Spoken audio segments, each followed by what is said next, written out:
Praise the Lord कलीसिया। जो आज के भक्तिपूर्ण संदेश का शीर्षक है प्रार्थना। आपको याद होगा कि मैंने अपने पिछले डिवोशन में ये बताया था कि हमें अपने ज़िंदगी के हर एक कठिनाइयों में परमेश्वर के पास आना चाहिए। चाहे हमारी ज़िंदगी में कितनी भी कठिनाई से हम क्यों ना गुजर रहे हो, हमें अपने आप को परमेश्वर के पास लाना चाहिए, राइट। आज के इस डिवोशन में आपके सामने इस बात को रखना चाहता हूँ कि हमें सिर्फ अपने कठिन समयों में ही नहीं, लेकिन हमें अपने आनंदित समय में भी परमेश्वर के पास आना चाहिए।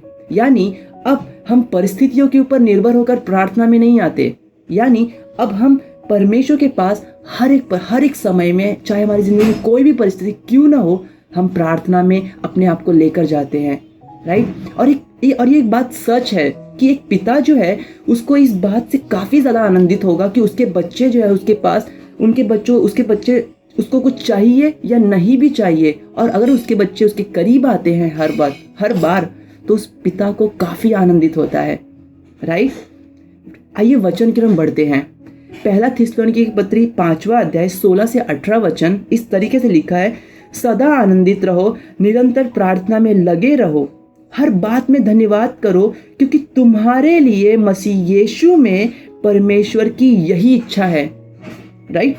पौलुस यहाँ पे हमें बहुत ही महत्वपूर्ण बात बताते हैं कि निरंतर प्रार्थना करते रहो, और वो ये भी बताते कि क्यों करते रहो। वो ये बताते हैं कि परमेश्वर की इच्छा है, इसलिए हमें निरंतर प्रार्थना करते रहना चाहिए, राइट।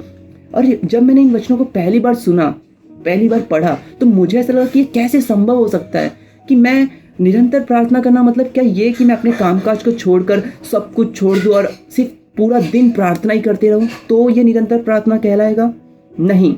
जब मैंने इन वचनों के अर्थ को समझा तो मुझे पता चला कि पौलुस का कहने का अर्थ ये है यहाँ पर कि हमें जब भी हमारे पूरे दिन भर में अगर हमें जब भी मौका मिले प्रार्थना करने का, हमें उस अवसर को गंवाना नहीं चाहिए। हमें उस मौके को अपने हाथ से जाने नहीं देना चाहिए। शायद वो जगह जो है आपका घर हो सकता है, शायद वो जगह आपके काम का स्थान हो सकता है, शायद वो जगह रास्ते में हो सकता है, शायद वो जगह ट्रेन हो सकता है, शायद वो जगह बस या ऑटो रिक्शा हो सकता है, वो जगह कुछ भी हो सकती है। वो प्रार्थना हम कहीं पर भी कर सकते हैं, राइट। चाहे हम कोई भी जगह पर हो, अगर परमेश्वर हमसे हमारे हृदय में इस बात को डालता है कि इस व्यक्ति के लिए तुम प्रार्थना करो, तो हमें यदि परमेश्वर हमसे कहता है कि इस चीज़ के लिए तुम प्रे करो, तो हमें उस स्थान के लिए परवाह नहीं करना चाहिए, हमें उस जगह का परवाह नहीं करना चाहिए। मैं कैसे प्रार्थना करूँ? यहाँ पे परमेश्वर हमारे हृदयों को देखता है। क्या हमारे हृदय प्रार्थना करने के लिए तैयार है, राइट। जैसे हम एलिया को देखते हैं, एलिया जो है जब वो एक छोटी सी प्रार्थना करता है और उसकी प्रार्थना सुनी जाती है, राइट। आज आपकी और मेरी एक छोटी सी प्रार्थना सुनी जा सकती है।